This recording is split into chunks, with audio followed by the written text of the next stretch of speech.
I spent 6 months asking one question to every person over 70 I could find. Coffee shops, parks, senior centers, my own family reunions. I walked up to complete strangers with grey hair and asked them the same thing. What's your biggest regret? Some people told me to get lost. Fair enough. But 127 people actually answered. And their answers haunt me in the best possible way. Because here's what happened. After about the 30th person, I started hearing the same themes over and over. Different stories, different lives, but the same core regrets. And by person number 100, I realized something that genuinely changed how I live my life. These people aren't just sharing regrets. They're handing us a roadmap. They're showing us exactly which roads lead to dead ends, which bridges we'll wish we'd burned, and which hills are absolutely worth dying on. So I'm going to share what I learned. But I need to warn you about something first. This video is going to make you uncomfortable. You're going to recognize yourself in some of these stories. You might even pause the video and text someone you haven't talked to in years. That's the point. Because the thing about regret, it's optional. These people are giving us the cheat codes. We just have to be willing to listen. Let's start with the regret that came up more than any other. And honestly, it's the one I didn't expect. Margaret is 82, retired school teacher, 3 kids, 7 grandchildren. She lives in a beautiful house in a quiet neighborhood, and when I asked her the question, she didn't even pause. I worked too much, she said. And I don't mean I had a demanding career. I mean I prioritized work over everything else because I thought that's what you were supposed to do. She told me about her daughter's ballet recitals that she missed, her son's baseball games where she was answering emails in the stands, family dinners where she was physically present but mentally at the office. My kids are adults now, she said. They turned out fine. But you know what they don't do? They don't call me first when something good happens. They don't come to me for advice, because I taught them, through my actions, that work comes first. And now I'm retired and work doesn't exist anymore, but that distance? That's permanent. Work, career, ambition, climbing the ladder. 42 people mentioned this. Not 42 people said, I wish I'd worked harder. Not one person. 42 people said the exact opposite. And here's what got me. These weren't failures. These were successful people. Doctors, lawyers, business owners, people who made it. And every single one of them said the same thing. The success wasn't worth what they traded for it. Robert, 76, was a surgeon. I saved lives, he told me. I genuinely helped people. But you know what? Other surgeons could have done those surgeries. No one else could have been my kid's dad. And I chose the replaceable role over the irreplaceable one. I'm not saying don't work hard. I'm not saying ambition is bad. But here's what I am saying. 32% of the people I talked to said their biggest regret was sacrificing relationships for career advancement that, in hindsight, didn't matter nearly as much as they thought it would. Not a single person said, I wish I'd gotten that promotion. Not one person said, I should have worked more weekends. The math is pretty clear on this one. The second most common regret caught me off guard because it's so preventable. I stayed too long. This came in different forms. Bad marriages, toxic friendships, soul-crushing jobs, cities they hated. But the core was always the same. They knew something was wrong, and they stayed anyway. Linda, 71, stayed in a marriage for 28 years because she was scared of being alone. She finally left at 53. I wasted 15 years, she said. The last 15 years where I was still young enough, healthy enough, attractive enough to find someone better. I finally met my soulmate at 61, and I love him to death, but I can't stop thinking about all the years we lost because I was too afraid to leave someone who made me miserable. James, 79, spent 35 years in a job he despised because it was stable. Stable, he laughed when he said it. You know what's not stable? Spending 4 decades being miserable. I'd come home angry every day. I'd snap at my wife. I'd drink too much, and for what? A pension that runs out when I'm 85. I destroyed my marriage and my health for a job I hated, and now I'm old and alone and rich. Great trade. This one hurts because we all know someone who's staying too long right now. Maybe it's you. And the worst part? Everyone I talked to said the same thing. I knew years before I left. I just kept hoping it would get better. It doesn't get better. That's what they're trying to tell us. If you know, you know. And staying won't change the knowing. Helen, 84, said something that stuck with me. Fear of change is not a good enough reason to stay miserable. When you're young, you think you have all the time in the world to fix things later, but later runs out faster than you think. Here's where it gets really interesting. The third most common regret: I cared too much about what people thought. This showed up in so many different ways. People who didn't pursue their dreams because their parents disapproved. People who stayed closeted for decades. People who dressed a certain way, lived in certain neighborhoods, bought certain cars, all to maintain an image for people whose names they can't even remember anymore. Carol, 73, was an artist. Actually, she wanted to be an artist. Her parents wanted her to be an accountant. Something practical, they said.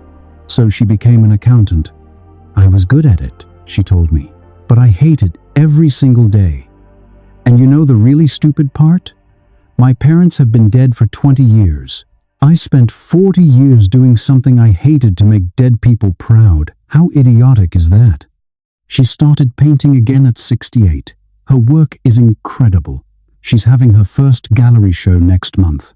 Better late than never, she said. But God, I wish I'd done this at 28 instead of 68. David, 77, spent his entire life hiding that he was gay. He came out at 71, 6 years ago. He's married now. He's happy now.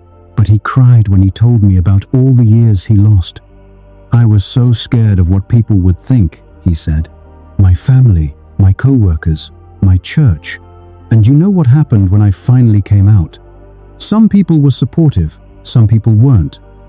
And within 6 months, I stopped caring about either group. I realized I'd wasted 50 years of my life worried about the opinions of people I didn't even like. Here's what really got me about this category. Nobody could tell me whose opinion they were so worried about. They'd say people, or society, or everyone. But when I pressed them for names, for specific people whose opinion mattered so much, they couldn't answer. Because it wasn't about real people. It was about imaginary judgment from imaginary people living imaginary lives inside their heads. And they traded their real, actual one shot at this lives for it. Let me tell you about the regret that broke my heart the most. I never traveled. This came up again and again and again. And it was always the same story. They were going to travel someday. After the kids were grown. After retirement. After they saved enough. After. And then someday arrived. And their knees were shot. Or their spouse was sick. Or they didn't have the energy anymore. Or COVID happened. Or their health insurance wouldn't cover them internationally. Patricia, 86, has a bucket list of 47 countries. She's been to 3 of them. I was going to go to Italy for my 50th birthday, she said. Then my 60th. Then my 70th. I kept putting it off because there was always something more practical to do with the money.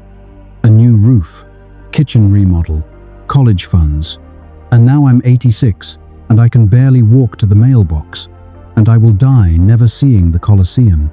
She started crying when she said it. This 86-year-old woman is crying about Rome. The roof was important, she said. But you know what? We could have had a shitty roof and an amazing trip to Italy. The roof doesn't matter now. I can't even remember what the old roof looked like, but I remember very clearly never going to Italy. Thomas, 81, is wealthy, like actually wealthy. Multiple homes, successful business, the works. And he told me his biggest regret was prioritizing building wealth over using it. "I have $4 million in the bank," he said. "And you know what that buys me now? Nothing. I can't travel. I can't eat half the foods I love. I can't even walk 9 holes of golf. I built this fortune for retirement, and now that I'm here, I'm too old to enjoy it. I should have gone to Thailand at 35 when I could have backpacked through the jungle. I should have gone to Argentina at 45 when I could have hiked Patagonia. I should have eaten my way through France at 55 when my stomach could still handle it. Instead, I worked those years away, building a fortune to fund a retirement body that can't spend it. There's this pervasive idea that adventure is for the young and stupid, and that responsible adults buckle down and save everything for later. But what these people are telling us is that later might be too late. Here's a regret that surprised me because of who mentioned it. Men. I wasn't there for my kids. Women mentioned work-life balance issues, but the men, specifically, talked about missing their children's childhoods in a way that clearly still haunts them. William, 75, was a traveling salesman, gone 250 days a year. He missed birthdays, first steps, first words, graduations. "My kids are strangers to me," he said, and his voice broke when he said it. "They're polite. They call on holidays, but I'm not their dad in any real sense. I'm the guy who paid for their childhood but wasn't there to experience it. And now they have kids of their own, and they don't ask me to babysit. Why would they? I'm not someone they trust with their most precious thing, because I didn't show them they were my most precious thing." Richard, 80, was more blunt. "I was a coward. Being at work was easier than being a parent. Work had clear rules and outcomes. Parenting is messy and hard. So I hid at work and called it providing. And I provided my kids with everything except what they actually needed, me." This one hits different because it's still happening everywhere. Right now, there are dads missing soccer games for conference calls, missing bedtimes for client dinners, missing the small, ordinary, irreplaceable moments that you can't get back. And I kept asking these men, was it worth it? The career success? Was it worth the trade? Every single one said no. Every single one. Let's talk about the regret that made me change my life immediately. I didn't take care of my body. This wasn't about vanity. Nobody said, "I wish I'd been skinnier." This was about function, about ability, about independence. Dorothy, 78, can't play with her grandchildren because her knees are destroyed from carrying 100 extra pounds for 40 years. "They ask me to play chase," she said, "and I have to say no. And I watch them play with my husband instead, and I know they're forming memories without me in them. Not because I'm dead, but because I'm effectively disabled. I disabled myself by treating my body like a garbage can for decades." Frank, 82, had his first heart attack at 54, his second at 61. He's had 3 bypass surgeries. "I smoked for 40 years, he said. "Everyone told me to quit. Doctors, wife, kids. I didn't listen. I thought I was invincible. And now I'm 82 and I'm on 14 different medications and I can't walk up a flight of stairs without getting winded. I'm not living. I'm just not dead yet. There's a difference." This regret came with actual anger. These people weren't sad about this one. They were pissed at their younger selves. Martha, 76, was almost hostile when she talked about it. "I knew better. That's what makes me so angry. I knew smoking was bad. I knew being sedentary was bad. I knew eating garbage would catch up with me. But I thought future me would deal with it. Well, I'm future me now, and past me was an asshole who stuck me with this broken body. Here's what I learned from this. Your body is not a separate thing from you. It's not a vehicle you drive. It is you. And how you treat it in your 20 seconds, 30 seconds, 40 seconds determines what your 70 seconds, 80 seconds, 90 seconds look like. You can't borrow against your health and pay it back later. It doesn't work that way. We're about to get to some regrets that are going to make you uncomfortable, but stay with me, because these are the ones that matter most. I didn't tell people I loved them. This one came up over and over. usually connected to someone specific, a parent, a spouse, a friend, someone who died before they heard it enough. Barbara, 83, lost her mother 30 years ago. "I loved her so much," she said, "but we weren't the kind of family that said it out loud. We showed it through actions. Except, actions aren't enough when someone is dead. I can't show her anything anymore." And she died not knowing how much she meant to me, because I was too emotionally constipated to say 3 simple words. George, 79, lost his best friend in Vietnam. Last thing I said to him was, "See you later." Not "love you, man," not "you're my brother," just "see you later." And there was no later. And I think about that constantly, that my best friend died in a jungle on the other side of the world, and he didn't know how much he meant to me. This regret was different because it was always about someone else. Every other regret was about the person's own life choices. But this one was about what they failed to give someone they loved. And here's the thing that multiple people said: I thought they knew. They thought love was implied, understood, obvious. But dead people can't read your mind. Dead people only have the last words you said to them. Sarah, 74, put it like this: say it. Just say it. It feels awkward. You think people will find it weird. Say it anyway, because the only thing weirder than telling someone you love them is wishing you had after they're gone. Here's the regret that surprised me most, because I'd never even thought about it this way. I held grudges. So many people talked about fights with siblings, parents, friends, where they were technically right, but they let being right destroy the relationship. Edward, 77, didn't speak to his brother for 15 years over a $3,000 inheritance dispute. His brother died of a heart attack 6 years ago. I was right, Edward said. The money should have been split evenly. He screwed me. I was 100% right. And you know what I got for being right? I lost my brother. I lost 15 years of memories, of holidays, of my kids knowing their uncle. I lost all of that so I could be right about $3,000. He's dead now. I'm still right. I'm also still alone. Turns out being right is a shitty consolation prize. Deborah, 81, stopped talking to her daughter for 8 years over her daughter's choice to drop out of college. She dropped out to start a business, Deborah said. And I was so angry. I thought she was ruining her life. So I cut her off. Didn't speak to her for 8 years. Missed my grandkids' early years. Missed weddings, birthdays, everything. Because I was so sure I was right about what her life should look like. Want to know the stupid part? Her business is incredibly successful. She makes more than I ever did. I was wrong, and I lost 8 years. But even if I'd been right, it wouldn't have been worth it.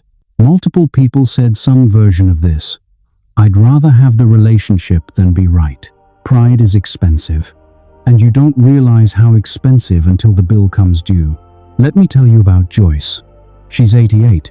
She was the last person I interviewed for this project, and she said something that made me sit in my car for an hour afterwards just thinking. I asked her the question, "What's your biggest regret?" She looked at me for a long time. Then she said, "I don't have one." I thought maybe she didn't understand the question, so I asked it differently. "What would you do differently if you could do it all over?" "Nothing," she said. "I'd do it all exactly the same." I was confused. She'd been widowed twice, lost a child, had health problems, financial struggles. How could she have no regrets? "Because I lived," she said. "I really, truly lived. I traveled when I was young and broke instead of waiting until I was old and comfortable. I told people I loved them, even when it was awkward. I changed jobs 6 times looking for work that fulfilled me. I ended a marriage that was killing me and started a new one at 47. I made choices that terrified me, and yeah, some of them didn't work out, but they were my choices. I drove the car. I wasn't a passenger in my own life. All these regrets people have," she continued. "They're all versions of the same thing. I let someone else drive. I let fear drive. I let other people's expectations drive. I let safety drive, but I never drove myself. You can't regret the journey if you're the one who chose the destination." That quote is written on a post-it note on my bathroom mirror now. So here's what I learned from 127 conversations with people at the end of their lives. Regret isn't about the things you did. It's almost always about the things you didn't do. Nobody said, "I wish I hadn't taken that risk." They said, "I wish I'd taken more risks." Nobody said, "I wish I'd been less honest." They said, "I wish I'd been more honest." Nobody said, "I wish I'd loved less." They said, "I wish I'd loved more." The pattern is crystal clear. People regret their inaction, their silence, their fear, their safety. But here's the thing that gives me hope. Everything they regret not doing, we can still do. That trip you're putting off? Book it. That person you love but haven't told? Tell them. Today, right now.